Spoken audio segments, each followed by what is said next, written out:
এখন যে ঘটনাটি আপনাদের সামনে উপস্থাপন করতে যাচ্ছে, এই ঘটনাটি যিনি পাঠিয়েছেন তার নাম মোহাম্মদ আবিদ হোসেন। উনি দ্বাদশ শ্রেণীর শিক্ষার্থী, লেখাপড়া করছেন সরকারি সুন্দরবন আদর্শ কলেজ খুলনায়। আর ওনার যে ঘটনাটি, এটি ওনার দাদির মুখ থেকে শুনেছেন পুরোপুরি আর কি। তো সালটা, তারিখটা ঠিক মনে নাই বা বলতে পারেননি। তো সালটা 1990-এর দশকের মাঝামাঝির দিকে একটা সময় হবে আর কি। তো ঘটনাটি ঘটেছিল ওনার আপন কাকার সাথে। স্থান বাগেরহাট জেলার রামপাল উপজেলার অন্তর্গত পেরিখালী ইউনিয়নের রমজাইপুর গ্রামে। ওই অঞ্চলে চিংড়ি মাছের ঘেরের কিন্তু ব্যাপক প্রচলন রয়েছে। আমরা জানি যে ওই এলাকা বাগেরহাট বা সুন্দরবন এরিয়ার এই জায়গাগুলোতে চিংড়ি মাছের কিন্তু অনেক ঘের রয়েছে। তো চোরের হাত থেকে ঘের রক্ষা করতে কিন্তু রাত্রে ওই ঘের মালিক যারা আছেন তাদেরকে কিন্তু নিজেরা হোক বা লোক লাগিয়ে হোক পাহারা দিতে হয়। আর পাহারা দেওয়ার জন্য ঘেরের মধ্যে মাচা করে ছোট ঘর তৈরি করে সেখানে থেকে পাহারা দিতে হয়। দিনের বেলাও পাহারা দিতে হয়, আবার রাতের বেলাও পাহারা দিতে হয়। আঞ্চলিক ভাষায় এই ঘরকে বলা হয় ঘেরের বাসা। ছোট্ট সাঁকো ব্যবহার করে ওই ঘেরের বাসায় উঠতে হয়। ঘেরের বাসার দরজায় সাধারণত চটের বস্তা ব্যবহার করা হয়। যাই হোক, এবার আমরা মূল ঘটনাতে আসি। তো ওনার কাকা তখন কৈশোর থেকে যৌবনে পা রেখেছেন মাত্র। আর ওনার কাকার মামার একটি ঘের ছিল। তো কাকা রাতের বেলা সেই ঘেরের যে বাসা, ওই যে ছোট্ট বাসা, সেখানে থাকতেন। তার অভ্যাস ছিল অনেক রাত পর্যন্ত চায়ের দোকানে আড্ডা দেয়া। তো এক রাতে চায়ের দোকান থেকে ফিরলেন প্রায় রাত 10টা সাড়ে 10টার দিকে। ওই সময় গ্রামে রাত 10টা মানে তো অনেক রাত। তো তখন তিনি ঘেরের বাসায় ফিরলেন। ঘেরের পাশে তার একটা নানির বাড়ি ছিল। তো একদম পাশাপাশি, তো মানে জোরে জোরে কথা বললে ওখান থেকে শোনা যায়, ওখান থেকেও কিছু বললে এই পাশে শোনা যায়, আবার এখান থেকে বললেও ওইখানে শোনা যায়। তো ওই ঘেরের বাসার কাছে দাঁড়িয়ে তার নানিকে ডাক দিল, আর ওই ঘেরের বাসার ওখানে থেকে জোরে জোরে কিছু সময় কথা বলেন নানির সাথে। এরপর ওই ঘেরের যে বাসা, ওর মধ্যে ঢুকে ওনার কাকা ঘুমিয়ে পড়েন। ঘুম যে কখন ভেঙেছে বা কতক্ষণ ঘুমিয়েছিলেন এটা আসলে ওনার ঠিক মনে নাই। তো একটা ডাক শুনে ওনার ঘুম ভাঙে। তো কাকা শুনতে পেলেন তারই আপন সেজো চাচা, মানে তার কাকার সেজো চাচা, তাকে মোটা গলায় নাম ধরে ডাকছে। তো ওনার নাম ছিল মণি। বলছে, মণি, এই মণি। তো কাকা একটু অবাক হলেন। তো তিনি ভাবছেন এত রাত্রে সেজো চাচা আবার কোত্থেকে এলো, উনি তো তার বাসায় ঘুমাচ্ছেন, এত রাতে তো উনি কখনো আসেন না। তো কাকা উত্তরে বললেন, ও কাকা, তুমি এত রাত্রে এখানে কি করো, কি কারণে আসছো বলো। তো ওনার সেজো চাচা উত্তরে বলেন, আসলাম, তোকে দেখতে ইচ্ছা করছিল তাই চলে আসলাম। তখন ওই মণি কাকা বলেন যে এখানে তো ছোট জায়গা, দুজন তো থাকা যায় না এখানে, তো তুমি বাড়িতে যাও, এখানে তো ঘুমানো যাবে না, তুমি যেয়ে ঘুমাও, সকালে আমি আসবো না, তোমার সাথে কথা বলবো না। তখন ওই সেজো চাচা বলে, না না, বাড়ি যাবো না, আমি তোর কাছে আসছি, আজকে রাত্রে তোর পাশেই ঘুমাবো। তখন আবার ওই মণি কাকা বলেন যে এখানে তো ছোট জায়গা, এখানে কিভাবে থাকবে, এখানে তো থাকা যায় না। তখন উল্টো উত্তর আসে, আরে সমস্যা নাই, তুই থাকলে আমিও পারবো। এভাবে অনেকক্ষণ ধরে ওই মণি কাকা বলেই চলছে যে বাড়ি যাও বাড়ি যাও, কিন্তু ওই পাশ থেকে সেজো চাচা সে কিছুতেই যাবে না। একসময় নেহায়েত বাধ্য হয়েই মণি কাকা বলল যে আচ্ছা আসো, ভেতরে আসো। কারণ হচ্ছে দেখা গেল যে সেজো চাচা পরবর্তীতে বাসায় গিয়ে মানে বলল যে আমি রাত্রেবেলা ওর ইসে গেলাম, কিন্তু আমাকে ঢুকতে দিল না। এটা নিয়ে আবার আত্মীয় স্বজনদের মধ্যে মন কালাকালি হবে, উনি এটা চিন্তা করছেন।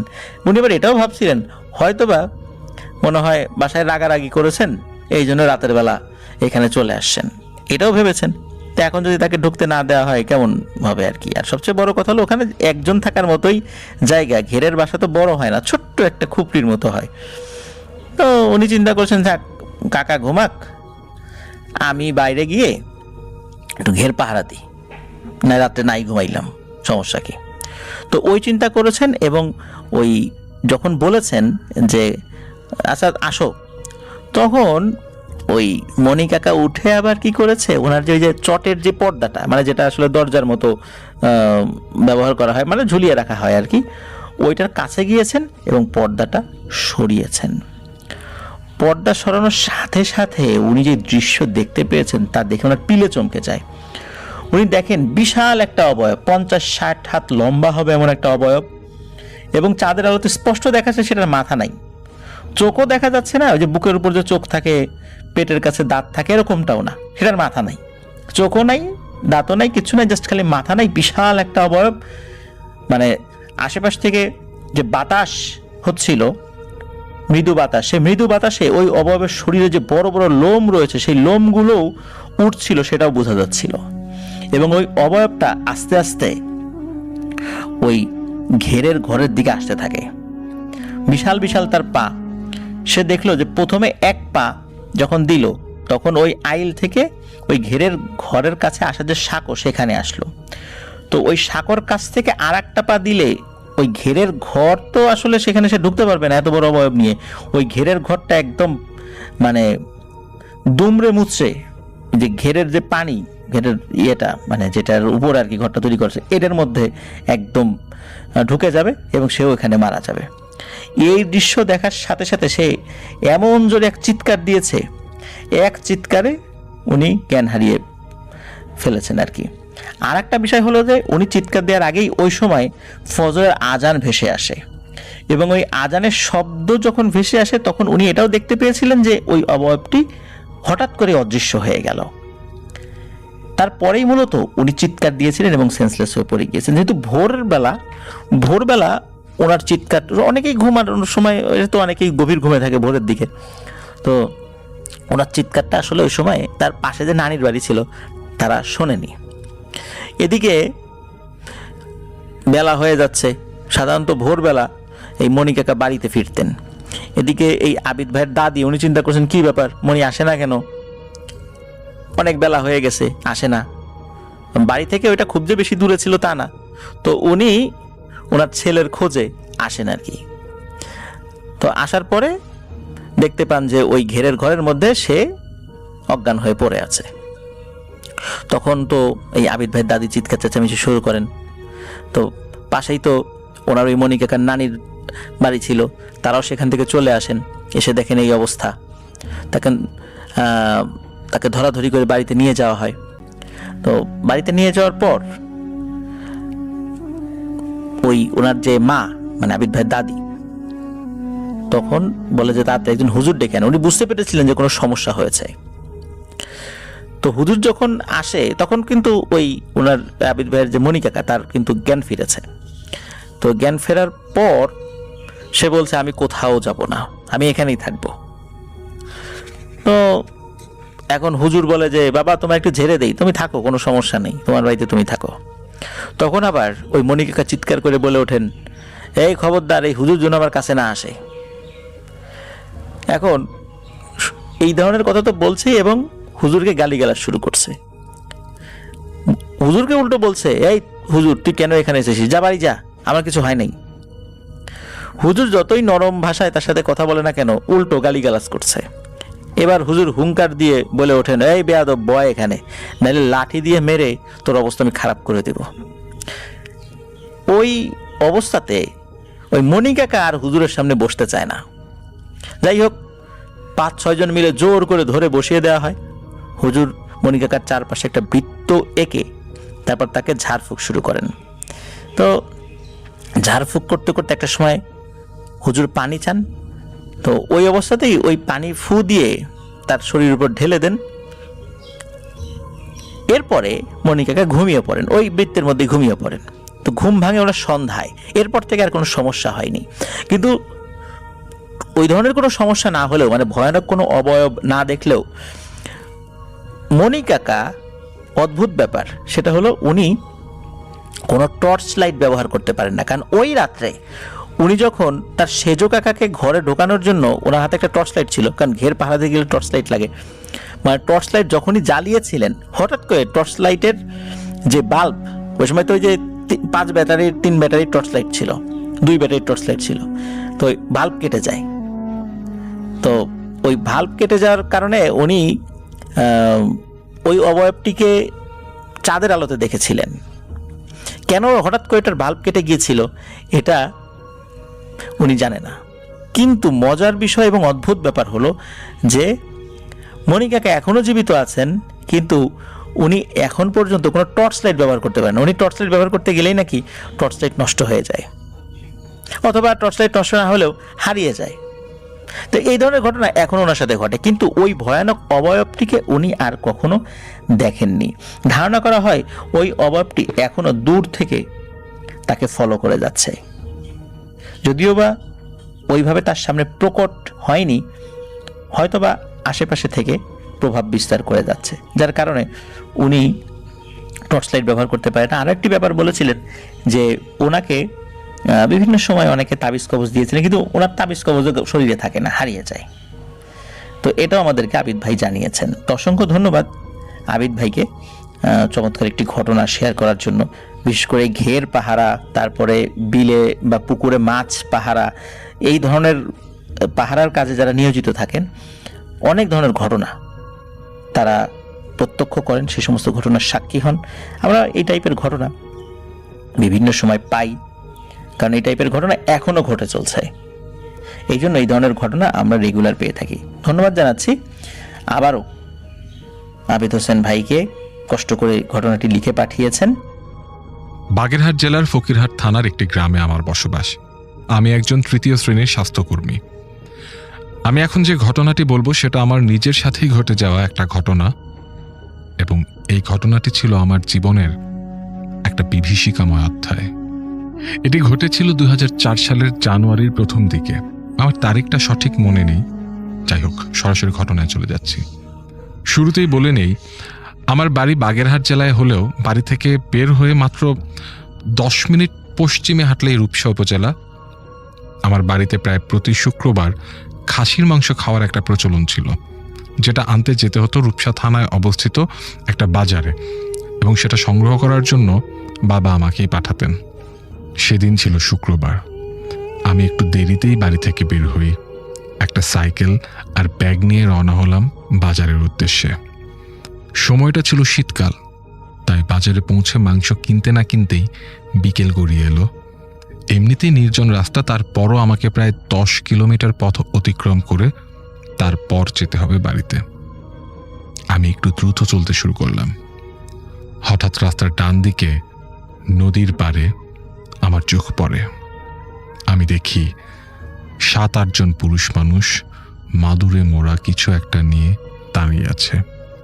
আমি আমার কৌতূহল সামনে রাখতে পারলাম না।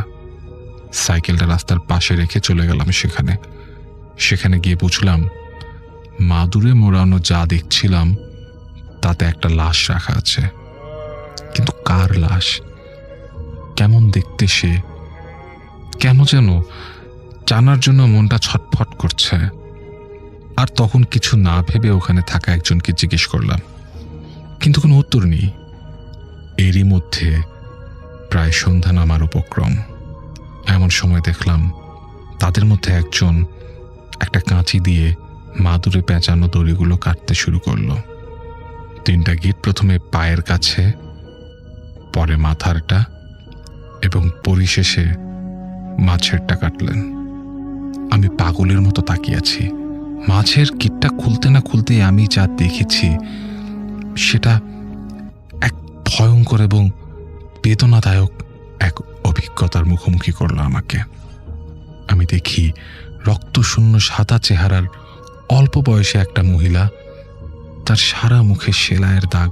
বুঝে গিয়েছিলাম এটা পোস্টমর্টেম করা হয়েছে, কিন্তু যখন তার কাফনটা খোলা হয় তখন কট কট করে শব্দ হতে থাকে এবং পেটের লম্বা সেলাই ছিঁড়ে বেরিয়ে আসে একটা মৃত ফোলা নবজাতক। ভয়ে আমি পাথর হয়ে গেছি। পচা দুর্গন্ধে মনে হচ্ছিল যেন এখনই বমি হয়ে যাবে। যে যার মতো নাক বন্ধ করে সরে যাচ্ছে, শুধু পাথরের মতো আছে আমি একা। কিছুক্ষণ পর একজন আমাকে বললেন, তুমি কি জানো এই মেয়েটা কিভাবে মারা গেছে? শুনে আমি বললাম না। তিনি বললেন, এই মেয়েটা যখন 9 মাসের গর্ভবতী তখন তার স্বামী তাকে পা দিয়ে সজোরে পেটে আঘাত করে এবং পালিয়ে যায়। মেয়েটির চিৎকারে প্রতিবেশী ছুটে আসে এবং তাকে হাসপাতালে নিয়ে যায়। তখন চিকিৎসক তাকে মৃত ঘোষণা করে। আমি সবসময় একটু প্রতিবাদী স্বভাবের ছিলাম। তাই অজান্তেই মুখ থেকে বেরিয়ে এলো, জানোয়ারটার বাড়ি কোথায়? শুনে লোকটা বললেন, এই গ্রামেই বাড়ি। আমি লোকটার কাছ থেকে সেই অমানুষটার ঠিকানা জোগাড় করি এবং মনের মধ্যে চাপা রাগ নিয়ে পেছনে তাকাতে তাকাতে স্থান ত্যাগ করি। যথারীতি আমি মাংস কিনে নিয়ে বাড়িতে যাই। সেদিন রাত্রে কিছুতেই আমার ঘুম আসছিল না। শুধু চোখের সামনে ভাসছিল সেই মহিলা আর তার বাচ্চার মুখখানি। কেন জানে মনে হচ্ছিল এই মহিলার সাথে যা হয়েছে সেটা ঠিক হয়নি, আর মনে হচ্ছিল এ ব্যাপারে আমার অবশ্যই কিছু করা উচিত। ভাবতে ভাবতে কখন ঘুমিয়ে গেছি জানি না। পরদিন সকালে যথারীতি আমি স্কুলে যাওয়ার জন্য বের হই, আর মনে মনে ভাবতে থাকি আজ স্কুল শেষে আমি সেই ঠিকানায় যাব আমার বন্ধুকে নিয়ে। যথারীতি আমি স্কুলে পৌঁছাই। আমার এখনো মনে আছে সেদিন ছিল শনিবার। স্কুলে পৌঁছে দেখি আমার বন্ধু মিলন দাঁড়িয়ে আছে। আমি ওকে দেখে একটু অবাক হই, কারণ যে মানুষটা আমাকে দেখলেই একটা হাসি দিয়ে আমার সাথে কথা বলে, সে আজ কেন যেন চুপচাপ। আমি বললাম, কিরে মিলন, কি হয়েছে তোর? মিলন কিছু সময় চুপচাপ থেকে একটা দীর্ঘশ্বাস ফেলে বলল, তোর সাথে অনেক কথা আছে, বলেই আমাকে নিয়ে স্কুলের ছাদে চলে যায়। আমি আর ও ছাদে যাই। মিলন আমাকে বলে, জানিস আমাদের পাশের এলাকায় একটা মহিলা পেটে বাচ্চা নিয়ে মারা গেছে। আমি শুনে কিছুটা অবাক হই বটে, কিন্তু পরে ওকে বলি, হ্যাঁ জানি। আমি ওকে আরও বলি, তার জন্য তোরে তো মন খারাপ কেন? তখন ও আমাকে বলে, তোর কি মনে আছে গতবার আমাদের বাড়ির পাশের নামযোগ্য অনুষ্ঠানে তুই আর আমি একজন মহিলার জন্য গ্যাঞ্জাম করেছিলাম? আমি বললাম, আমার বিষয়টা ঠিক মনে পড়ছে না, তুই একটু খুলে বল। আসল বিষয়টা হলো, মিলনদের বাড়ির পাশে হিন্দুদের সব থেকে বড় নামযোগ্য অনুষ্ঠান হয়। সেখানে আমি ওর সাথে যাই। সেখানে যখন প্রসাদ দেওয়া হয় তখন একজন মহিলা তার স্বামীর জন্য প্রসাদ চাওয়াতে সেখানকার লোকজন মহিলাটির সাথে খুব বাজে ব্যবহার করে, যা আমি আর মিলন সহ্য করতে পারিনি। আমরা প্রতিবাদ করি এবং মহিলাটিকে তার স্বামীর জন্য প্রসাদ নিতে সাহায্য করি। মহিলাটি আমাদের এই কাজে খুব খুশি হয় এবং বলে, তোমরা আমার ভাইয়ের মতো। আসলে এই মহিলাটি হলো সেই মহিলা যে বাচ্চা সহ মারা যায় এবং আমি যাকে গতকালকে দেখেছি। সব শুনে আমি মিলনকে বলি, কি বলিস? আমি তো কাল দেখেছি মহিলাকে, কিন্তু চিনতে পারিনি। সবকিছু জানার পর আমার ক্রোধ আরো বেড়ে যায়। আমি মিলনকে বলি, বন্ধু চল, আজ আমরা ওই বাড়িতে যাব, দেখবো ওই বাড়িতে কারা থাকে, আর যে লোকটা এই কাজ করেছে তার বিষয়ে পুলিশকে জানাবো। মিলন এক বাক্যে আমার কথায় রাজি হয়। যেই কথা সেই কাজ। আমরা দুজনে হেড স্যারকে ম্যানেজ করে বের হয়ে পড়ি। দুজনে দুটো সাইকেল নিয়ে রওনা করি। অবশেষে আমরা সেই বাড়িতে পৌঁছাই। গিয়ে দেখি ছোট্ট কুঁড়ে ঘরের মতো একটা ঘর, সেখানে কোনো মানুষ নেই। পাশের বাড়ি থেকে জানতে পারি লোকটার নামে পুলিশ কেস লিখে নিয়ে গেছে। তবে আশেপাশের লোকদের ধারণা লোকটা দেশ ছেড়ে চলে গেছে। শুনে খুব হতাশ হয়ে আমরা বাড়িতে ফিরে আসি আর ভাবি মহিলাটি কোনো বিচারই পেল না। রাতে যথারীতি আমি বিছানায় যাই এবং ঘুমিয়ে পড়ি। হঠাৎ রাতে আমার ঘুম ভাঙে। তখন আমার মনে হচ্ছে কেউ আমার দরজায় দাঁড়িয়ে গুনগুন করে কান্না করছে। আমি বলি, কে ওখানে? কোনো শব্দ নেই। আমি ভাবলাম আমার মনের ভুল, কিন্তু না। একটু পর আবার সেই গুনগুন কান্নার শব্দ। আমি বললাম, কে? ও পাশ থেকে উত্তর এলো, আমি। উত্তরটা একদম সাধারণ মানুষের আওয়াজের মতো স্বাভাবিক। আমি কিছু না ভেবেই দরজাটা খুলি, কিন্তু কেউ নেই। আমি ছোটবেলা থেকে একটু সাহসী, তাই কোনো কিছু না ভেবে শুয়ে পড়ি এবং কিছুক্ষণের মধ্যে ঘুমিয়ে যাই। কিন্তু সেই রাত্রে একটা অদ্ভুত স্বপ্ন দেখি। আমি দেখি মহিলা তার বাচ্চাটা কোলে নিয়ে এসে আমাকে বলছে, কি তুমিও কিছু করবা না তাই না? আমি স্বপ্নের মধ্যে উত্তর দিলাম, কি করব আমি? মহিলাটি এর কোনো জবাব দেয় না, শুধু বলে, তুমিই পারো, আমাদের সঠিক বিচার পাওয়াতে। কিছু করো। হঠাৎ মায়ের ডাকে ঘুম ভেঙে যায়। আমি যথারীতি স্কুলে যাই এবং মিলনকে গিয়ে রাতে স্বপ্নের কথা বলি। মিলন বলে, বন্ধু, আমিও রাত্রে একই স্বপ্ন দেখেছি। এরকম ভাবে পরপর 5 দিন একই স্বপ্ন দেখতাম আর বলতাম যে আমার কিছুই করার নেই, আমি নিরুপায়। কিন্তু তার একটাই কথা, কিছু করো। এখানে একটা কথা বলে রাখি, আমরা সনাতন ধর্মাবলম্বীরা বিশ্বাস করি যে মানুষের পুনর্জন্ম হয়। আমরা বিশ্বাস করি যে আত্মার মৃত্যু নেই। অতৃপ্ত বাসনা নিয়ে কোনো ব্যক্তি মারা গেলে সে তার কাজ শেষ না করা পর্যন্ত এই মায়াজাল ছেড়ে বের হতে পারে না। যাই হোক, মিলন আর আমি একই সময়ে একই স্বপ্ন দেখতে দেখতে হাঁপিয়ে উঠি। না পারছিলাম কাউকে কিছু বলতে, শুধু 2 বন্ধু বিষয়টা নিয়ে কথা বলতাম। আমি হাঁপিয়ে উঠেছিলাম, আর নিতে পারছিলাম না। একই ঘটনা প্রায় 11-12 দিন ঘটার পর হঠাৎ একদিন মাঝরাতে আমার ঘুম ভাঙে। আমি শুনি কেউ আমার নাম ধরে ডাকছে। আমি উঠি এবং দরজাটা খুলি। দরজার সামনে আমি কাউকে দেখতে পাই না, কিন্তু উঠানে চোখ পড়তেই দেখি সেই মহিলা তার বাচ্চা কোলে নিয়ে দাঁড়িয়ে আছে আর ফুঁপিয়ে ফুঁপিয়ে কান্না করছে। এই প্রথম তার সাথে আমার সামনাসামনি দেখা। বাইরে চাঁদের আলোয় সব কিছু একদম পরিষ্কার দেখা যাচ্ছে।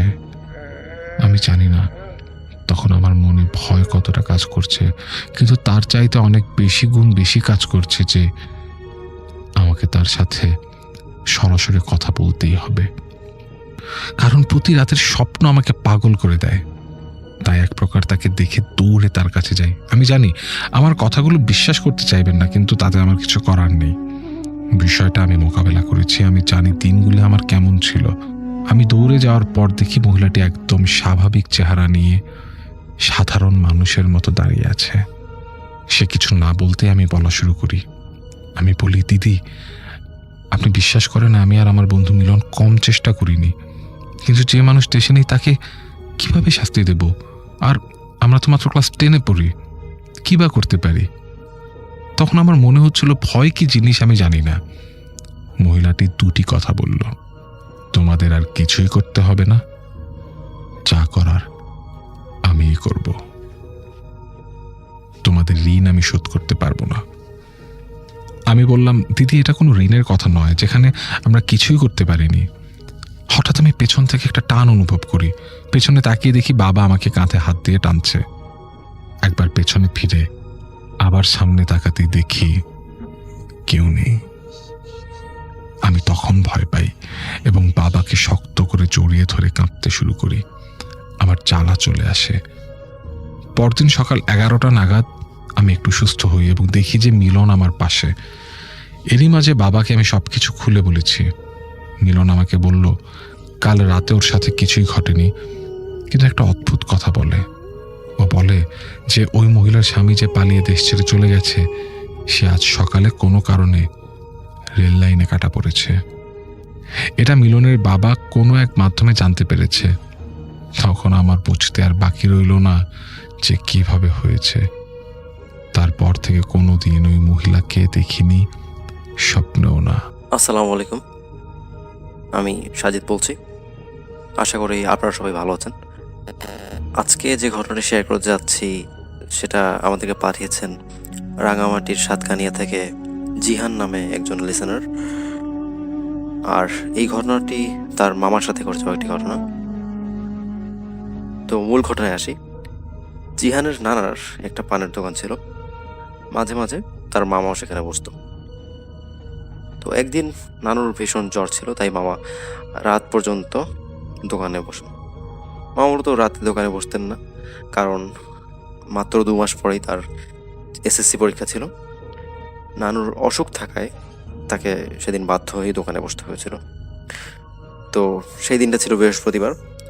আসলে বৃহস্পতিবার যেটা হতো যে তার সেই দোকানে তার নানু পান ধোয়ার কাজটা করতেন। তো ওই দিন যেহেতু তার নানু ছিলেন না দোকানে, তাই তিনি ঠিক করেন যে সেদিন একাই তিনি পান ধোয়ার কাজটি করবেন।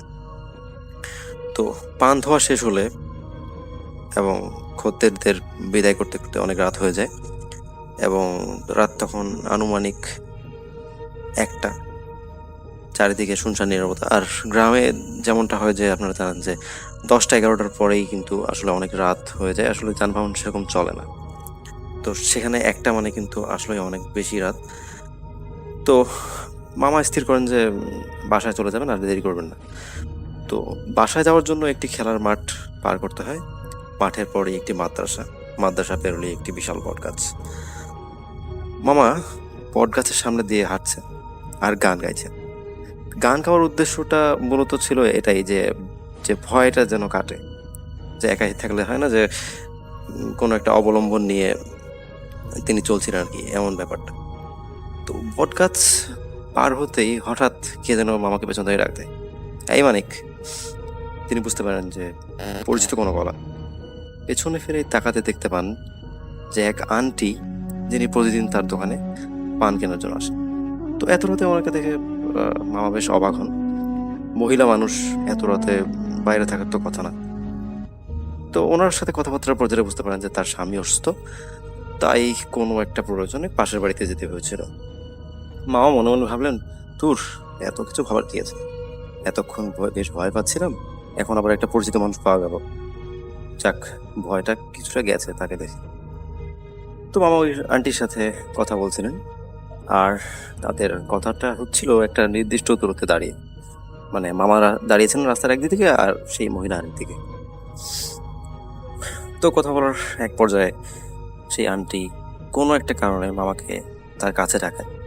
তো মামাও যেই না তার দিকে যাওয়ার জন্য এক পা বাড়িয়েছেন, অমনি যেটা হয় যে একটা মোটরসাইকেল অনেক জোরে পাস করে চলে যায়। তো মোটরসাইকেলটা পাস করার সময় মোটরসাইকেলের হেডলাইটের যে আলোটা সেইটা সেই মহিলার শরীর বরাবর পড়ে।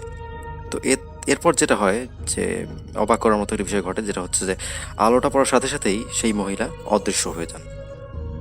তো এটা দেখার পর মামা এক প্রকার শক খান যে আসলে কি হলো এটা, তার জীবনে প্রথম এক্সপিরিয়েন্স করা কোনো প্যারানর্মাল অ্যাক্টিভিটি। তো স্বভাবতই তিনি বেশ ভয় পেয়েছেন।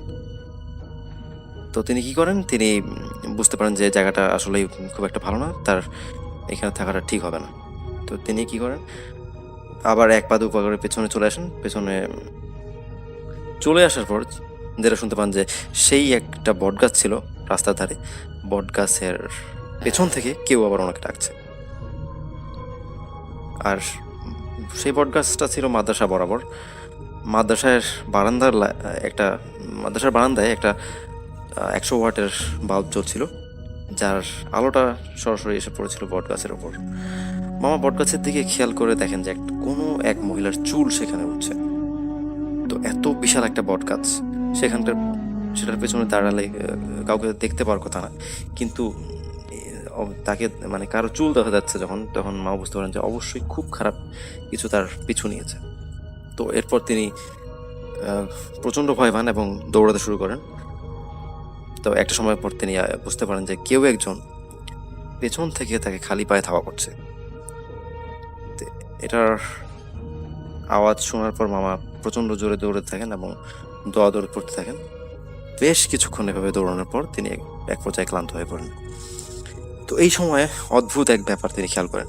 তিনি দেখেন এতক্ষণ দৌড়ানোর পর তিনি যেখানে ছিলেন ঠিক সেখানেই আবার এসে হাজির হয়েছেন, অর্থাৎ তিনি এক গোলকধাঁধায় পড়ে গেছেন। তো এইটা দেখার পর তিনি আরও বেশি ভয় পেয়ে যান। এবার জোরে জোরে দৌড়াদৌড় পড়তে থাকেন এবং আবার সেই দৌড়াতে এক পর্যায়ে তিনি একটু ক্লান্ত হয়ে পেছনে তাকান এবং দেখেন যে একটা সাদা ধোঁয়ার কুণ্ডলীর মতো কিছু একটা তার দিকে আসছে, এবং কাছাকাছি আসতে দেখতে পান যে একটা মেয়ে উস্কো খুস্কো এলোমেলো চুল, সেটা এক প্রকার শূন্যে ভাসতে ভাসতে তার দিকে আসছিল এবং কাছে এসে খুব জোরে তাকে ধাওয়া করা শুরু করে, এবং এটা দেখে তিনি প্রাণপণে ছুটতে থাকেন। অবশ্যই এভাবে প্রায় 1 ঘন্টা ছোটাছুটির পর তিনি তার বাড়ি চিনতে পারেন এবং বাড়ির সামনে এসে প্রচণ্ড এক চিৎকার দেন। তারপর তিনি বেহুশ হয়ে পড়েন। তো তার চিৎকার শুনে তার বাড়ির লোকজন এবং তার অসুস্থ সেই নানু তিনিও বেরিয়ে আসেন, এবং বেরিয়ে আসার পর দেখেন যে তার মামা সেভাবে বাড়ির উঠোনে পড়ে আছেন অজ্ঞান হয়ে। তারপর তাকে বাড়িতে নিয়ে যাওয়া হয় তার জ্ঞান ফেরানো। তো মামা সকালে নিজেকে আবিষ্কার করেন নিজের বিছানায়, এবং তার গায়ে স্বাভাবিকভাবে প্রচণ্ড জ্বর ছিল। তো এরপর এক আলেম ব্যক্তি যেটা বলেন যে বাবা মায়ের একমাত্র সন্তান বিধায় এরকম কোনো একটা সমস্যা তার সাথে ঘটে গেছে। তারপর তিনি বিভিন্ন প্রসিডিউরের মাধ্যমে সেই সমস্যার সমাধান করেন। তো এই ঘটনার পর মামা আর কখনোই বেশি রাত করে বাইরে থাকতেন না, এবং গেলেও কাউকে সাথে নিতেন না। তো মূলত এই ছিল ঘটনা। ধন্যবাদ আপনাদের সবাইকে এতক্ষণ মনোযোগ দিয়ে ঘটনাটা শোনার জন্য। আসসালামু আলাইকুম আলী ভাই, আসসালামু আলাইকুম লিসেনার্স। আমি রাকিব রাহান বলছি। আশা করি মহান আল্লাহর অশেষ রহমত আপনারা সকলে সুস্থ আছেন, ভালো আছেন। আমি এখন যে ঘটনাটি শেয়ার করব আলিফ ভাই, সেটি শেয়ার করার আগে কিছু কথা আসলে না বললেই নয়। ঘটনাটি আমি যখন পড়েছি তখন আমি ঘটনায় যেমন ভয় পেয়েছি তার থেকে বেশি কিছু শিখতে পেরেছি আসলে। তো কথা না বাড়িয়ে ঘটনায় চলে যাই। আমি এখন যে ঘটনাটি শেয়ার করব সেটি আমাকে পাঠিয়েছেন নাইম ভাই। ঘটনাটি আসলে আমাদের পার্শ্ববর্তী দেশ ইন্ডিয়াতে ঘটে যাওয়া। ইন্ডিয়ার কোনো একটি প্রদেশের কোনো একটি মাওলানার সাথে ঘটে যাওয়া ঘটনা এটি। তো মাওলানা সাহেবের নেশাই ছিল বা পেশাই ছিল তিনি ওয়াজ করে বেড়াতেন, রাত বিরাত ওয়াজ করে বাসায় আসতেন। তো প্রতিদিনকার মতোই তিনি ওয়াজ করে বাসায় ফিরেন, এবং তার একটা অভ্যাস ছিল যে বাসায় রুমে ঢোকার আগে তিনি অজু করে রুমে ঢুকতেন। তো তিনি যথারীতি অজু করে রুমে ঢুকেন এবং লাইট জ্বালিয়ে হঠাৎ তার চোখটা চলে যায় তার বেডের উপরে, তার খাটের উপরে। তিনি দেখতে পান খাটের মাঝ বরাবর একটি সাপ শুয়ে আছে। তিনি অনেকক্ষণ দাঁড়িয়ে থাকেন ওখানে এবং দেখার চেষ্টা করেন এবং আশ্চর্য হন যে তার খাটের উপরে আর সাপ তো এইভাবে শোয়ার কথা না, যেভাবে শুয়ে আছে।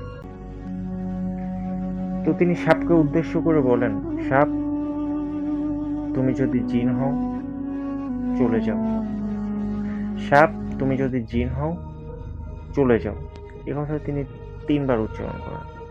এ কথা উচ্চারণ করার পরেও, বলার পরেও যখন দেখেন যে সাপ নড়ছে না বা যাচ্ছে না, তখন তিনি ঘরের বাইরে যান এবং বাইরে থেকে একটা লাঠি এনে সাপকে কয়েকবার আঘাত করেন এবং এক পর্যায়ে সাপটি মারা যায়। তিনি সাপটি বাইরে ফেলে এসে রাতে খাওয়া দাওয়া করে এসে নামাজ পড়ে ঘুমিয়ে পড়েন। মাঝরাতে বা আনুমানিক কয়টা হবে তিনি এক্স্যাক্টলি বলতে পারেননি, তার ঘুম ভাঙে চিৎকারে। আসলে বাইরের থেকে কেউ চিৎকার করছে। তো তিনি আরেকটু ক্লিয়ার হওয়ার জন্য দরজার কাছে যান যে কে ডাকছেন তাকে, এবং তিনি শুনতে পান একটি গলা যে, মাওলানা তুম কিদার হে। তো তিনি দরজা খুললেন সাহস করে। এত রাতে কে ডাকছে তাকে, ডাকার তো কথা না আসলে। তো তিনি দরজা খুলে দেখতে পান যে তার দরজার সামনে 2জন পুলিশ দাঁড়িয়ে আছে, পোশাক পরা 2জন পুলিশ।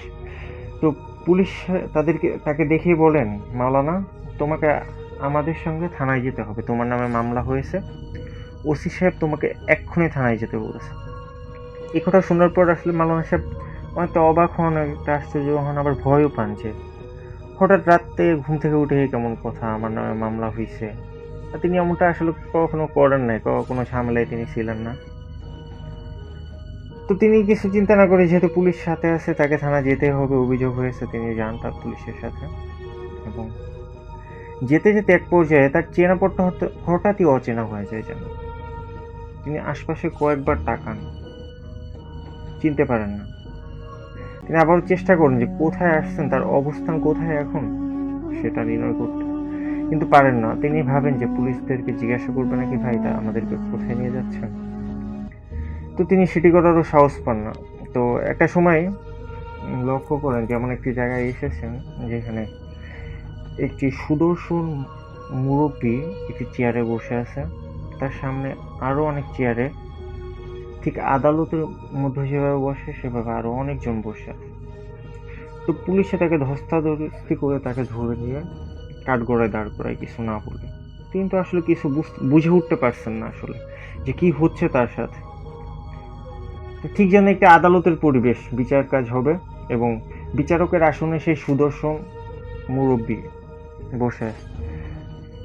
তো সুদর্শন মুরব্বী হঠাৎ করেই মাওলানাকে উদ্দেশ্য করে বলেন, মাওলানা, তুমি তো অপরাধ করে ফেলেছ, মস্ত বড় অপরাধ করেছ। আরে অপরাধের শাস্তি কি তুমি জানো?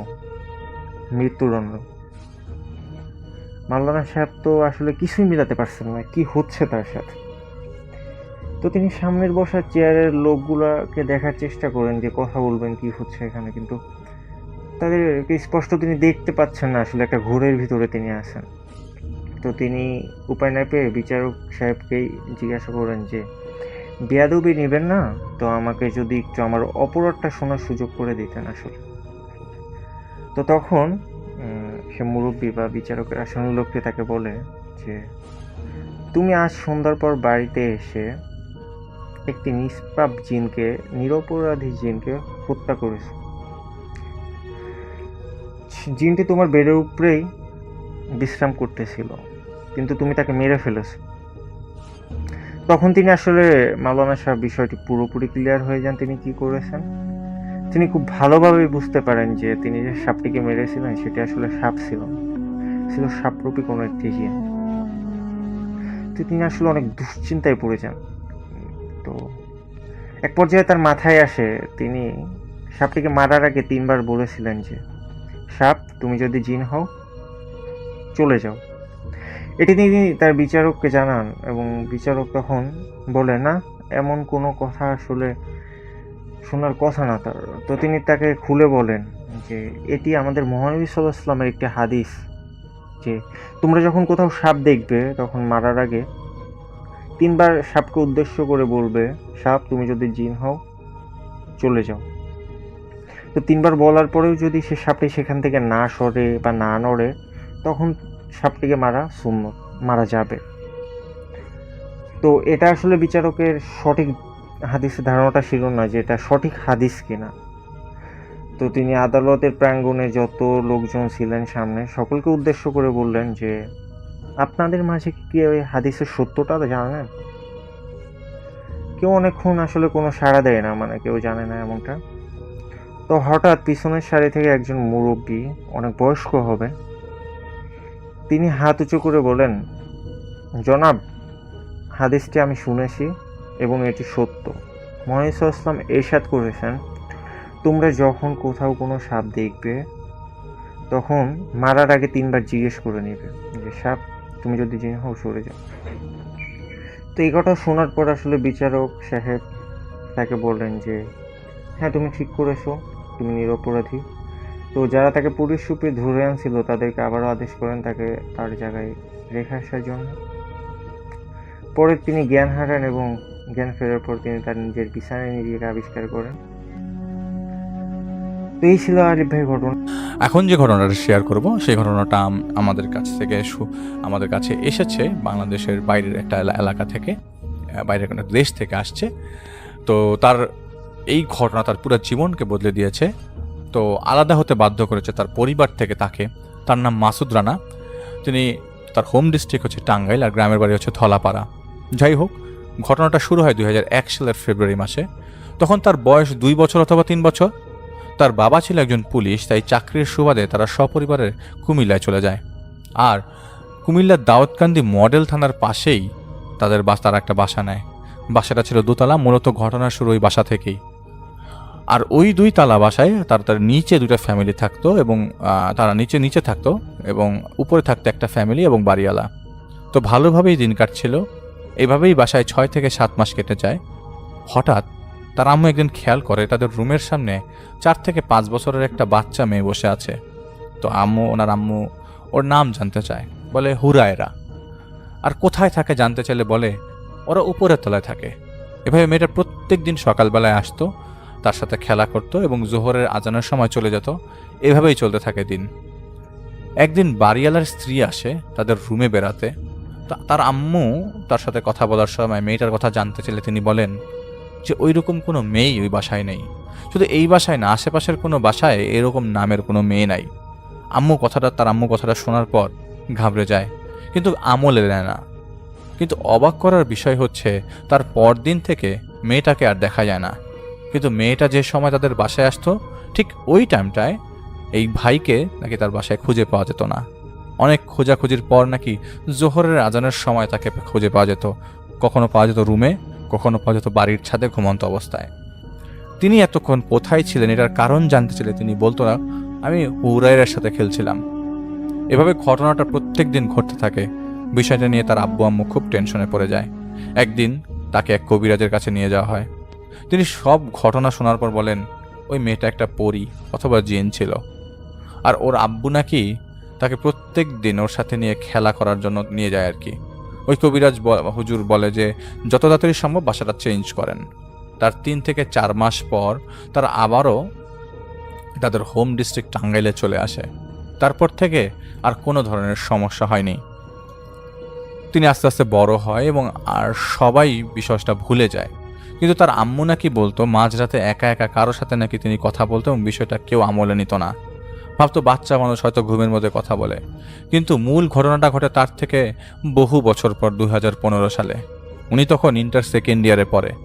একদিন বিকালবেলায় তারা বন্ধুরা মিলে আড্ডা দিচ্ছিল। কথা বলার মাঝে এক বন্ধু বলল, চলো আমরা ঘুরতে যাই, চলো আমরা ঘুরতে যাব। তো তিনি জানতে চান কোথায় যাব। ও বলে যে কক্সবাজার। তো তারা সেই কাজ পরদিন বাড়ি থেকে পারমিশন নিয়ে অনলাইনে কক্স টুডে হোটেলের 3টা রুম বুক করে এবং শুক্রবার যথারীতি তিনি কক্সবাজারের উদ্দেশ্যে বাড়ি থেকে রওনা দেয়। হোটেলে পৌঁছাতে পৌঁছাতে তারা রাত 11 থেকে 11:40 বেজে যায় এবং হোটেলে প্রবেশ করে যাবতীয় কাজ শেষ করে এন্ট্রি ফর্ম পূরণ করে সেই অফিস থেকে বের হতে যাবে। ঠিক তখনই পেছন থেকে কেউ ডাক দিয়ে তাকে বলে, স্যার আপনারা তো 3টা রুম বুক দিয়েছিলেন তাই না? তো তিনি বলেন, হ্যাঁ, কিন্তু কেন? তখন উনি মুচকি এসে বললেন, স্যার আপনারা তো সিঙ্গেল রুম বুক করেছেন, ওখানে তো কাপল থাকার কোনো সিস্টেম নাই। উনি কিছুটা অবাক হয়ে বললেন, কাপল মানে? আমরা তো 3জনই সিঙ্গেল, আপনি কাপল কোথায় পেলেন? তারপর তিনি ভালোভাবে লক্ষ্য করেন যে ওনার মুখের মধ্যে একটা ভয়ের ছাপ পড়েছে। মনে হয় উনি কোনো কিছু দেখে খুব ভয় পাচ্ছেন। তারপর ওই মাসুদ ভাই বললেন যে উনি লোকটা বললেন যে সরি, আমি হয়তো ভুল দেখেছি, আপনারা যেতে পারেন। আর কোনো প্রবলেম হলে আমাকে জানাবেন প্লিজ। আর কিছু না চিন্তা করে যে যার রুমের সাথে তারা চলে যায়। তো রুমে প্রবেশ করে ফ্রেশ হয়ে বিছানায় বসেছিল, এর মাঝে হঠাৎ দরজা নক করার শব্দ পায়। দরজা খুলে দেখে হোটেল বয়। তো মাসুদ ভাই বলে, কি চাই? সেটা বলে, স্যার আপনারা কি খাবেন? তিনি বলেন, 340 41 নম্বর রুমে আমার 2টা ফ্রেন্ড আছে, ওরা যা খাবে আমাদের জন্য তাই নিয়ে আসো। সেটা বললো, স্যার ওনারা তো বিরিয়ানি খাবে। তো মাসুদ ভাই বললো যে আমার জন্য নিয়ে আসো। কিন্তু মাসুদ ভাই একটা জিনিস খেয়াল করলো যে ছেলেটা যে কথা বলতেছে তার সাথে, কিন্তু অবাক দেশে তাকিয়ে আছে তার বিছানার দিকে। তখন হঠাৎ করে ছেলেটা বলে উঠল, স্যার বিছানা তো সিঙ্গেল, আপনাদের থাকতে কোনো সমস্যা হবে না? তখন তিনি বললেন, থাকতে সমস্যা হবে মানে কি বলতেছো তুমি? ছেলেটা মুচকে এসে বলে, স্যার আপনারা ঘুরতে এসে কি ফ্লোরে ঘুমাবেন নাকি? ছেলেটার কথা শোনার পর তিনি খুব অবাক হয়ে যায়, এ কি পাগলের মতো বলছে? তারপর ছেলেটা চলে যায়। কিছুক্ষণ পর খাবার আসে। খাবার খেয়ে তারা শুয়ে পড়ে এবং সারাদিন জার্নি যেহেতু করেছে শরীরটা বেশ খারাপ লাগছিল এবং কখন যে তারা ঘুমিয়ে পড়ে তারা ঠিক টের পায়নি। তার কিছুক্ষণ পর হঠাৎ করে ঘুম ভেঙে যায় মাথায় কারো আলতো হাতের স্পর্শে। চোখ খুলতেই দেখে মাথার কাছে একটা মেয়ে বসা। তার পরনে ছিল একটা লাল শাড়ি আর চেহারাটা ছিল মায়াবী হাসিতে ভরা। তিনি কিছুটা ভয় পেয়ে বলে যায়, আপনি কি এখানে কি করেন? এখানে আসলেন কি করে? দরজা তো লক করা ছিল। তখন মেয়েটা বলে, আমার নাম হুরায়রা। আমাকে তুমি চিনতে পারোনি? নামটা শোনার পর কেমন জানি খুব পরিচিত লাগছিল, মনে হচ্ছিল নামটা তার খুব চেনা। মেয়েটা আরও বলে, তুমি আর আমি একসাথে কত সময় কাটিয়েছি, এত তাড়াতাড়ি ভুলে গেলে? তারপর আর তার কিছুই মনে নেই। যখন তার ঘুম ভাঙে তখন তিনি সুইমিং পুলের পাশে নিজেকে একটা চেয়ারে বসা অবস্থা আবিষ্কার করে। শরীরটা বেশ ভারী ভারী লাগছিল। হোটেলে ঢোকার সময় দারোয়ান তাকে দেখে বলে, স্যার আপনি আর ভাবি সেই যে রাত্রিবেলা রুম থেকে বের হলেন আর রুমে ঢুকলেনই না, বাইরে সময় কাটিয়েছেন নাকি? তুই ছোট মানুষ, তুমি বুঝতেছে না কি বলবে। তিনি কোনো জবাব না দিয়ে রুমে চলে যায়। সব ঘটনা তিনি বন্ধুদেরকে খুলে বলে। ওরা তার কথায় হেসে উড়িয়ে দেয়, বলে ধুর বাদ দে, তোর মনের ভুল, মজা করতে আসছিস, মজা করে আজ এরা চিন্তা বাদ দে। আর তিনি রাতের কথা ভাবতে থাকে কি হচ্ছে তার সাথে। আর তখনই তার আম্মুকে ফোন দিয়ে সব ঘটনা বলে। তার আম্মু শোনার পর বলে, তুই তাড়াতাড়ি বাসায় এসে পড়। তারপর থেকে প্রত্যেক দিন মেয়েটা তার কাছে আসতো, কথা বলতো, সব সময় দেখতো। তার 1 সপ্তাহ পর তিনি বাড়িতে ব্যাক করে। আর এই 1 সপ্তাহ মা সব কিছু ভুলে যায়। একদিন রাতে তার মা তাকে ডেকে বলে, কি তুই কার সাথে কথা বলিস? তিনি বললেন, কই কার সাথে না? তোমা ফোন করেছিল, ওর সাথে কথা বলছিলাম। তোমা তার মামাতো বোনের নাম, তাই মা আর কিছু বলল না। তিনিও মাকে কিছু জানায়নি। এভাবে কেটে যায় 6 মাস। ভালোই কাটছিল সব কিছু, কিন্তু দিনে দিনে তার শরীরের অবনতি ঘটতে থাকে। এটা নিয়ে সবাই চিন্তায় পড়ে যায়। অনেক ডাক্তারের কাছে ঘুরেও কোনো কাজ হচ্ছিল না। একদিন সকালে ঘুম থেকে উঠে দেখে তার মা ভীষণ কান্না করছে। কারণ জানতে চাইলে বলে, তুই নষ্ট হয়ে গেছিস, তোকে আমার ছেলে বলে পরিচয় দিতে আমার লজ্জা লাগে। কথাটা শুনে তার মাথায় আকাশ ভেঙে পড়ে।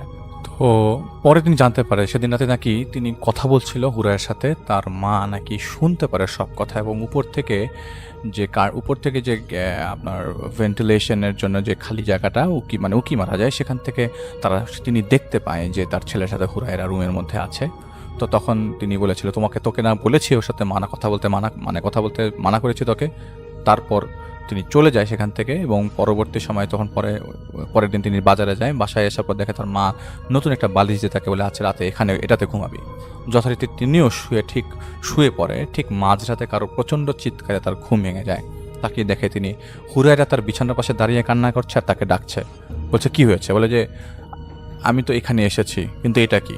তো তিনি জানতে চাইলেন, কেন, কি হয়েছে এর মধ্যে? হুরায়রা বলে, তাবিজ। তো তিনি খুলে দেখতে পায়, হ্যাঁ আসলেই। তিনি বুঝতে পারে যে এটা তার মার কাজ। আর তিনি হঠাৎ করে হুরায়রার প্রতি আস্তে আস্তে দুর্বল হয়ে যায়। তখন সে বালিশটা ফেলে দেয়। তখন থেকেই যেন তার জীবনে নেমে আসে অভিশাপ। হুরায়রা চলে যায়। পরের দিন রাতের ঘটনা, তিনি ঘুমিয়েছিলেন, হঠাৎ স্বপ্নে দেখে তার কাছে কিছু মহিলা দাঁড়িয়ে আছে। তারপর তারা তাকে পালকির মতো কিছুতে বসায়, আর পালকি থেকে বের হয়ে তিনি দেখেন তিনি অন্য জগতে বসে আছে। তিনি খুব অবাক হয়ে যায় এবং হুরায়রাকে দেখতে পায় কনে সেজে বসে আছে। তারপর আর তার কিছু মনে নেই। ঘুম থেকে উঠে দেখে তার হাতে মেহেদি লাগানো, গলায় একটা লকেট, আর পায়ে তার আঙ্গুলে একটা আংটি। সেগুলো স্বর্ণ ছিল না কি ছিল এখনও পর্যন্ত তিনি বুঝতে পারেননি। তার মাকে তিনি সব বলে, এবং পরে তিনি সেই হুজুরের কাছে নিয়ে যায়। হুজুরের সব শুনে বলে, যা ঘটে গেছে, এখন আর কোনো লাভ নেই। হুজুর একটা তাবিজ দেয় এবং সেটা সব সময় সাথে রাখতে বলে, এবং সকাল বিকাল সেই তাবিজ মাঝে মধ্যে পাওয়া যেত না। পরের দিন রাতে হুরায়রা আসে আর বলে, তাবিজ করে কোনো লাভ নেই, কোনো শক্তি তোর থেকে আমাকে আলাদা করতে পারবে না। পরদিন হুজুর আসে, তার আম্মুকে বলে যত তাড়াতাড়ি সম্ভব ওকে বিয়ে করিয়ে দিতে পারেন। যদি কাজটা হয়, তার কথা মতো তার বিয়ে ঠিক হয় সেই মামাতো বোন তোমার সাথে। বিয়ের দিন ধার্য করা হয় শুক্রবার। সব কিছু ঠিকভাবে চলছিল। তার মাঝে বুধবার রাতে হুরায়রা এসে তাকে বলে দিয়ে যায়, ভালো করে বিয়ে করছিস, ভালো কথা, একা থাকতে পারবি না, এই বলে তিনি চলে যায়। কিন্তু সময়টা হলো শুক্রবার। তার মামা 5:43 দিকে তাকে ফোন দিয়ে বলে, খুব বেশি দিন আগের কথা না, শুধু কান্নার শব্দ পাই পাশ থেকে। কারণ জানার জন্য পরে জানা যায় যে তোমাকে পাচ্ছিল না, পরে তোমার মরদেহ পাওয়া যায় বাড়ির পেছনের বাগানে। কিভাবে মারা হয়েছিল সেটা বলছি না, সেটা বলা সম্ভব না।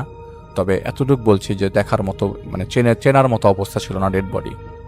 তখন তিনি বুঝে গেছেন এটা হুরায়রার কাজ, এবং তখন বাড়িতে সবার খুব অবস্থা খারাপ হয়ে যায়, শোকের ছায়া নেমে আসে। কিছুদিন পর হুরায়রা আবার আসে এবং বলছিল, ভালো হবে না, তুই যাই করিস না কেন, আমাকে ছাড়া তুই থাকতে পারবি না, আমি তোকে ছাড়া থাকতে পারবো না। এভাবেই কেটে যায় 3 মাস এবং হুরায়রা আর আসে না। তিনি একজনের কাছে সমাধান জানতে চাইলে তিনি বলেন, তুমি তাড়াতাড়ি দূরে চলে যাও, পারলে অনেক দূরে।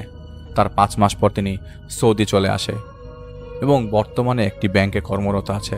এখন সমস্যা হচ্ছে না, এবং গত 6 মাস আগে তিনি বিয়ে করেছেন একটি ভারতের একজন মেয়ের সাথে, যে ওখানে জব করত, এবং ওখানেই আছেন এবং কোনো প্রবলেম হচ্ছে না। এখনও পর্যন্ত কোনো প্রবলেম হয়নি, আল্লাহর রহমতে ভালো আছেন, এবং তিনি এই ঘটনা শেয়ার করেছেন আমাদের কাছে।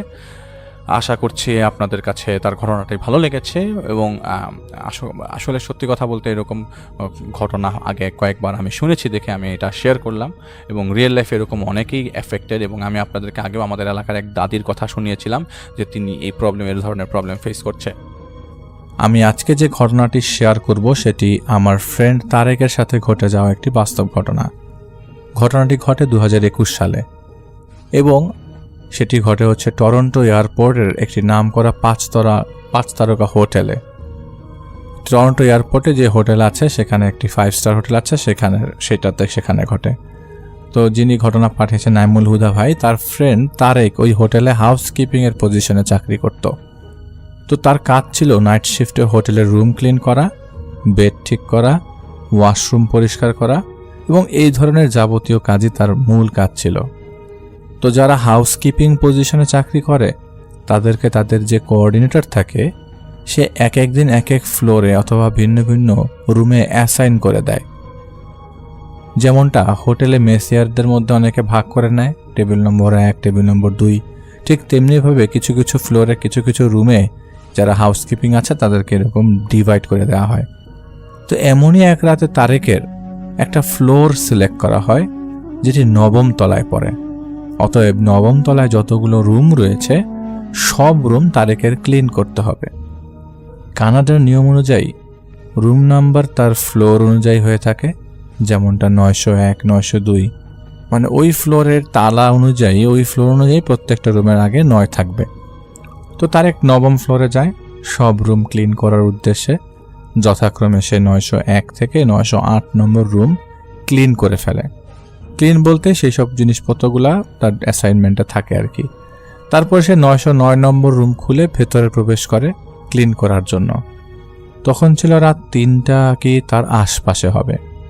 ভেতরে প্রবেশ করার পর সে দেখতে পায় রুমের লাইটটা অফ। তো সে লাইট অন করার জন্য তার ফোনের ফ্ল্যাশ লাইট অন করে। রুমের লাইট অন করতে যায় কিন্তু সেই লাইটগুলো অন হচ্ছিল না, মানে সব কটা লাইটই নষ্ট। তো সেই সময় নষ্ট না, ও আর কি সময় নষ্ট করে না করে ফোনের ফ্ল্যাশ অন করে টিভির সামনে ফোনটি সেট করে কাজ করতে থাকে। টিভির সামনে ওই লাইটটা জ্বালিয়ে ফোনটা রেখে কাজ করতে থাকে। কিন্তু হঠাৎ সে অনুভব করে কেউ যেন তার দিকে তাকিয়ে আছে সোফার মধ্যে থেকে বসা অবস্থায়। তো সে মাথাটা ঘুরিয়ে হাতের ডান পাশে থাকা সোফার দিকে চোখ দেয়। তারপর সে দেখতে পায় বেডের যে সাদা ব্ল্যাঙ্কেটটা ছিল সেটা মূলত সোফার উপরে পড়ে আছে, আর যেটা আবছা ফোনের আলোয় মনে হচ্ছিল কেউ যেন সাদা কাপড় মুড়ি দিয়ে হাঁটু ভাঁজ করে কাত হয়ে সোফায় শুয়ে আছে। তো সে তেমন কিছু না মনে করে আবারও তার মতো বেডশিট চেঞ্জ করতে থাকে। অতঃপর সে খেয়াল করলো রুমের টেম্পারেচার অসম্ভবভাবে কমছে, মানে রুমটি আকস্মিকভাবে ঠান্ডা হয়ে যাচ্ছে। তারপর সে হিটারের মিটার চেক করতে যায়। হিটারের মিটার চেক করতে যেয়ে দেখে টেম্পারেচার 25 ডিগ্রি সেন্টিগ্রেড, মানে রুমটা স্বাভাবিকভাবেই থাকার কথা। কিন্তু ওই মুহূর্তে তার কাছে মনে হচ্ছিল যে টেম্পারেচার সেই সময় 7 অথবা 8-এর কাছাকাছি। কারণ এতদিন যাবৎ সেখানে থাকে, টেম্পারেচার সম্বন্ধে মূলত তার তো ধারণা ছিল। তো সে ভাবলো কাজ শেষ করে তার কোঅর্ডিনেটরকে রিপোর্ট করবে যে রুমটার ইলেকট্রিক্যাল সমস্যা আছে। তারপর সে ওয়াশরুমের ভেতর যাবে ক্লিন করতে। তার ফোন সহ যখনই সে দরজা খুলতেই ভেতর থেকে পচা বোটকা গন্ধ বেরিয়ে আসে। তার মনে হচ্ছিল এক্ষুনি এই দম আটকে সে মরে যাবে। সে ওয়াশরুম ক্লিন না করে বের হয়ে আসে রুমে, আর রুমে এসে দেখে অবাক করা কাণ্ড। সে একটু আগে যে বিছানা গুছিয়ে গেছিল সেটা সম্পূর্ণভাবে এলোমেলো হয়ে আছে, আর টেম্পারেচার যেন ক্রমাগত আরও কমছে। এমতো অবস্থায় তার কিছু বুঝে উঠতে পারছিল না। হঠাৎ করে তার নজর যায় সোফায় থাকা সেই সাদা ব্ল্যাঙ্কেটের ওপর। সে শুনতে পায় কেউ যেন ব্ল্যাঙ্কেটের ভেতর থেকে অদ্ভুত আওয়াজ করছে। ব্ল্যাঙ্কেট বলতে কম্বলটার ভেতর থেকে। তার মনে হচ্ছিল গরু জবাই দেওয়ার পর যেমন রক্ত বের হওয়ার সময় যেমন গদগদ শব্দ করে, ঠিক তেমনি ভেতর থেকে দাপাদাপি করছে। অথচ এই ব্ল্যাঙ্কেটটার ভেতরে একটু আগে থেকে তেমন কোনো মুভমেন্ট ছিল না। গদগদ আওয়াজ হচ্ছে ব্ল্যাঙ্কেটের ভেতর থেকে। সে ভয়ে ভয়ে সামনে এগিয়ে যায় আর ব্ল্যাঙ্কেটটাকে এক হাত দিয়ে টান দিয়ে সে দেখে গলা কাটা একটা ভয়ঙ্কর পুরুষের লাশ, যে সোফার উপর কাত হয়ে গলা ধরে কাতরাচ্ছে আর গড় গড় করে আওয়াজ করছে। দৃশ্যটা সম্পূর্ণ বিভৎস ছিল। এই দৃশ্যটা দেখে তারেক সেখানেই জ্ঞান হারিয়ে ফেলে।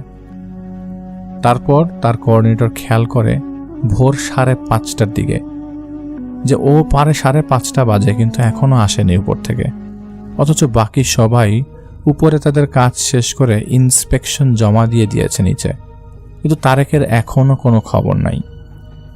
তারপর কোঅর্ডিনেটর 9 তলায় যায় তারেককে চেক করতে, রুমগুলো চেক করতে। উনি চেক করতে থাকে কারণ সে হয়তো ভাবছিল তারেক হয়তো কোনো রুমে ঘুমিয়ে গেছে, আর এমনটা স্বাভাবিক, নাইট শিফটে এমনটা খুবই কমন। কিন্তু তারপর কোঅর্ডিনেটর যখন 909 নম্বর রুমের সামনে যায় তখন দেখে যে রুমের দরজা হালকা খোলা। তারপর তিনি দরজা খুলতে দেখেন তারেক কেমন অচেতন অবস্থায় নিচে পড়ে আছে, আর রুমের সব কিছু এলোমেলো। আর এই দৃশ্য দেখে সাথে সাথে হোটেলের অন্যান্য যেসব কর্মচারী আছে সবাইকে কল করে উপরে আসতে বলা হয়, যাতে ইমার্জেন্সি 909 নম্বর রুমে সবাই চলে আসে। দেন তারেককে পানি চোখে মারা হয়, সেন্স ফিরিয়ে আনা হয়। সেন্স আসার সাথে সাথে তারেক অনেক বমি করে এবং সবাই দেখে যে বমি করার সাথে সাথেই ওর শরীরের টেম্পারেচার আস্তে আস্তে বেড়ে যাচ্ছে, দুর্বল হয়ে গেছে ছেলেটা। তারপর তাকে ইমার্জেন্সিতে নিয়ে যাওয়া হয়। তারেক ধীরে ধীরে সুস্থ হয়। সুস্থ হওয়ার পর সে সব ঘটনা বলেন, সবাইকে বলেন যা হয়েছিল তার সাথে ওই রুমে সব কিছু।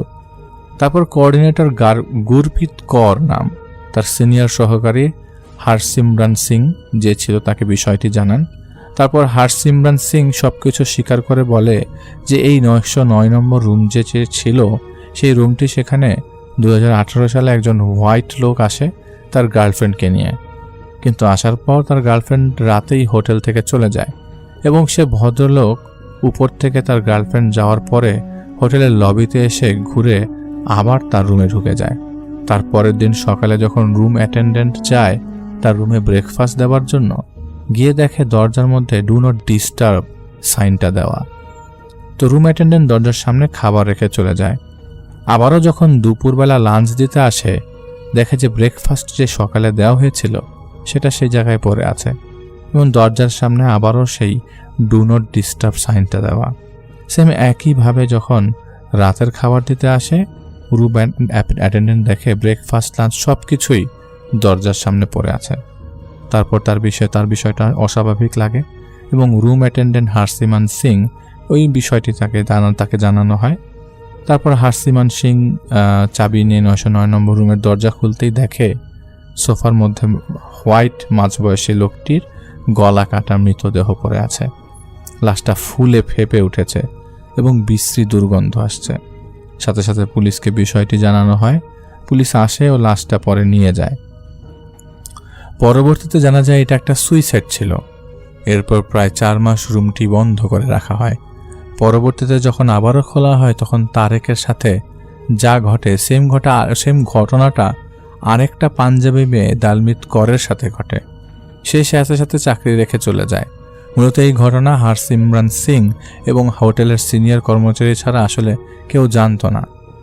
তার কারণ যারা এই হোটেলে কাজ করতে আসে, হাউসকিপিং বা রুম অ্যাটেন্ডেন্ট অথবা কোঅর্ডিনেটর যাই বলা হয় না কেন, সবাই মূলত পড়াশোনা শেষ করে ইন্টার্নশিপ বা কোঅপ করতেই আসে এই হোটেলে।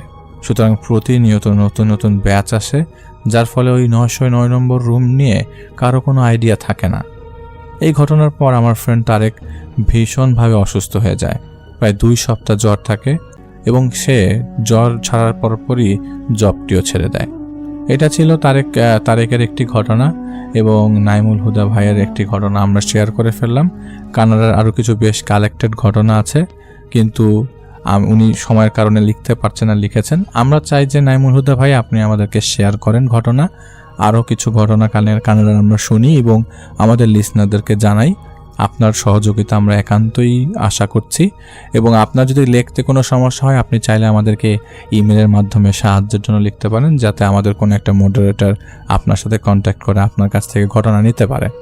আমরা আপনাদের সবাইকে বলছি আমাদের সাথে থাকবার জন্য অনেক অনেক ধন্যবাদ। আমরা পরবর্তীতে আরও কিছু ঘটনা আপনাদের সামনে নিয়ে আসব। আজকের ঘটনা শুরু করা যাক। শহরের একদম পুরনো অংশ একটা বিল্ডিং ছিল, নাম নূর ম্যানশন। দিনের বেলা বাহির থেকে দেখলে স্বাভাবিক লাগতো, কিন্তু রাত নামলেই পুরো বিল্ডিংটা অদ্ভুত নিস্তব্ধ হয়ে যেত। বিশেষ করে তৃতীয় তলার শেষের ঘরটা। পুরো শহরে একই নামে ছিল পরিচিত, যে অন্ধকার ঘর নামে। মানুষ বলে ওই ঘরে রাত 12টার পর কেউ ঢুকলে সে জেগে আর বাইরে আসতে পারে না। ভিতর থেকে নাকি কেউ দরজা টেনে ধরে, নিঃশ্বাস গরম হয়ে ওঠে আর চোখের সামনে অচেনা ছায়া নড়ে ওঠে। তো মোশাররফ নামে একজন সিকিউরিটি গার্ড ছিল, সে নতুন যোগ দিয়েছে, সাহসী ছেলে। সবাই তাকে তৃতীয় তলায় যেতে মানা করলেও সে হাসতে হাসতে বলেছিল, এতদিন ভূত থাকলে আমাকে দেখেই পালাবে। সেদিন রাত 12:07। পুরো বিল্ডিং নিস্তব্ধ, বাতাসও থমথমে। মোশাররফ তার টর্চ লাইটটা নিয়ে তৃতীয় তলার দিকে উঠতে লাগলো। সিঁড়ির প্রতিটি ধাপে টক টক শব্দ প্রতিধ্বনি তুলছিল। মনে হচ্ছিল নিচ থেকে কেউ তার পা অনুসরণ করছে। কিন্তু যখন মোশাররফ সাহেব পেছনে ফিরে, তখন দেখে যে পেছনে কেউ নেই। এভাবে হাঁটি হাঁটি পা পা করে মোশাররফ সাহেব তৃতীয় তলায় পৌঁছে সে দেখল শেষের ঘরটার ভেতরে দরজা একটু ফাঁকা হয়ে আছে, এবং দরজার ফাঁক দিয়ে ভেতরে যখন তাকালো, তখন সে দেখল যে সে ঘরের ভেতরে হালকা আলো বের হচ্ছে। কিন্তু এই বিল্ডিংয়ের ওই রুমে কোনো লাইট কাজ করে না। সে এগিয়ে গিয়ে দরজাটা ঠেলে খোলার মুহূর্তেই দরজার নিচ থেকে ধীরে ধীরে খুলে গেল। মোশাররফ এমন অবস্থা দেখে থমকে গেল। ঘরে ঢুকতেই তার টর্চ লাইটটা নিভে গেল। 2 সেকেন্ড পর ঘরের চারপাশে কোণা থেকে হঠাৎ আসছো এমন টেনে বলা শব্দ ভেসে এলো। মোশাররফের বুক কেঁপে উঠল। সে দ্রুত টর্চের সুইচ টিপতে লাগলো। হঠাৎ টর্চ জ্বলে উঠতেই সে জমে গেল। ঘরের মাঝখানে একটা লম্বা কালো ছায়া দাঁড়িয়ে আছে। চোখ নেই, মুখ নেই, শুধু ফাঁপা এক ধরনের শরীর। কিন্তু ব্যাপারটা এখানে শেষ নয়। ওই ছায়াটা ধীরে ধীরে মোশাররফের দিকে ঝুঁকে এলো। যতই ঝুঁকছে ঘরের তাপমাত্রা ততই কমছে। নিঃশ্বাস জমে বরফ হয়ে যাচ্ছিল। তার কানের কাছে এসে ফিস ফিস করে বলল, তোকে তো আমি ডাকিনি, তুই কেন এলি এখানে? মোশাররফ সাহেব পেছনে সরে যাওয়ার চেষ্টা করলো, কিন্তু পা যেন জমে গেছে। ওই ছায়া আঙ্গুল তুলল। সে আঙ্গুল যেদিকে তুলল, ঘরের কোণে একটা ভাঙ্গা চেয়ার উল্টো করে পড়েছিল। চেয়ারটা নিজে থেকে সোজা হয়ে দাঁড়ালো। তারপর ধীরে ধীরে ঘুরতে লাগলো, এবং ঘুরতেই থাকলো। এতক্ষণে মোশাররফের গলা শুকিয়ে গেছে। ঠিক তখনই দরজাটা সশব্দে ধাম করে বন্ধ হয়ে গেল। সে বুঝল এখন দৌড়ানোই একমাত্র পথ। সে দরজার দিকে দৌড় দিল। দরজা খুলতে গেলে দেখা গেল ভেতরে থেকে কেউ শক্তভাবে দরজাটা ঠেলে ধরে রেখেছে। কিন্তু ঘরে তো মোশাররফ ছাড়া আর কেউ নেই। হঠাৎ পেছন থেকে গভীর ঠান্ডা নিঃশ্বাস তার ঘাড়ে এসে পড়ল। আরেকটা কণ্ঠস্বর ফিসফিস করে বলল, এখন তুইও থাকবি আমাদের সাথে। মোশাররফ চিৎকার করতে গিয়ে দেখল মুখ থেকে কোনো শব্দই বের হচ্ছে না। হঠাৎ ঘরের সমস্ত আলো নিভে গেল। মাত্র 1 সেকেন্ড, কিন্তু সেই 1 সেকেন্ড পর কেউ দরজা খুলে দৌড়ে বের হলো। পরদিন সকালে লোকজন তৃতীয় তলার করিডোরে মোশাররফকে পড়ে থাকতে দেখলেন অচেতন অবস্থায়। চোখ পুরো সাদা হয়ে গেছে, জিহ্বা কামড়ে রক্ত চলে এসেছে। সে কোনো কথা বলতে পারে না, শুধু একটা শব্দ বারবার বলতে থাকে, ঘরটা ঘরটা ফের আমাকে ডাকছে। এরপর থেকে কেউ আর তৃতীয় তলার ওই শেষ ঘরের পাশ দিয়ে যায় না। তার দরজার ফাঁকে আজও রাতের বেলা একটু খুলে থাকে, যেন কাউকে ভেতরে আসতে অপেক্ষা করে। মোশাররফকে হাসপাতালে নিয়ে যাওয়ার পর সবাই ভেবেছিল ও হয়তো ধীরে ধীরে ঠিক হয়ে যাবে, কিন্তু ঘটনা এখানেই শেষ হয়নি।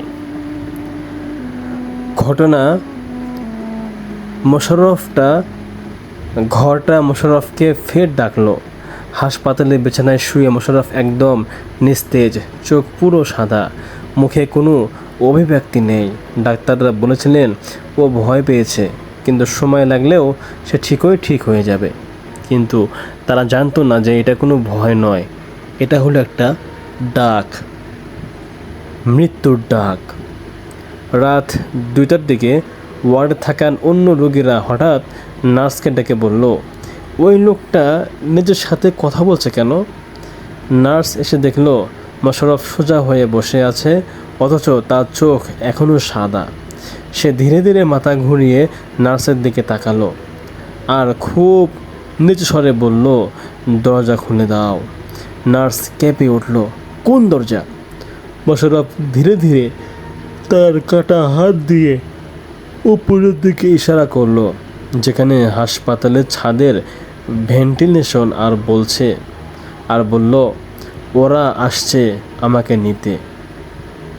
হঠাৎ পুরো ওয়ার্ডের লাইট ফ্লিক ফ্লিক করে জ্বলে উঠতে নিভতে লাগলো। মেশিনগুলো থেকে অদ্ভুত শব্দ, বিপ বিপ বুস এরকম শব্দ আসতেছিল।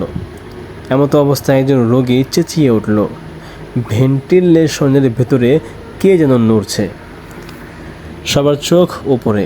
সত্যিই তো ভেন্টিলেশনের গ্রিলের ফাঁকে দিয়ে দু একটা ছায়ার মতো দেখা যাচ্ছে, ধীরে ধীরে অতলে ভেসে আছে।